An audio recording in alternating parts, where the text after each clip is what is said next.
Good day mga tropa! Hindi pala tayo nakapag-upload ng videos lately dahil may pinarenovate tayo sa shop.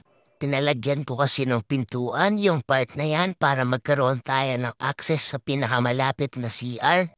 Nahihirapan kasing pumunta sa CR yung mga kliyente natin lalo na kapag umuulan. Yan kung makikita nyo, medyo malapit na yung CR dyan. Tapos pinatanggal ko na rin yung division, preparation natin sa clothing. Pagkatapos nga nila sa pinto ay kinabit namin yung cabinet. Pinalitan na rin namin ng itim yung kulay ng dingding para sumakto sa kulay ng cabinet.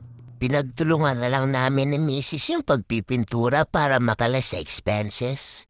Si Mrs. na yung gumawa sa ibang matataas na parte. At ako naman sa mga mabababa, hindi kasi ako pinalad magkaroon ng magandang height. Mahimbing siguro yung tulog ko nung nagpaulan si Lord ng height. Kaya ayun, di tayo nakakuha kahit konti. Patapos na nga kami magpintura ng dinding, kaya sinunod na namin yung kinabit nilang pinto. Sakto nga naman, may natitira pang pintura kaya ginamit na namin dito. At matapos nga yung ilang oras na pagpipintura, eto na yung naging resulta.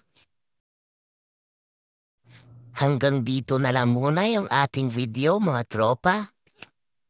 Maraming salamat po sa patuloy na panonood ng mga video natin. Paalam!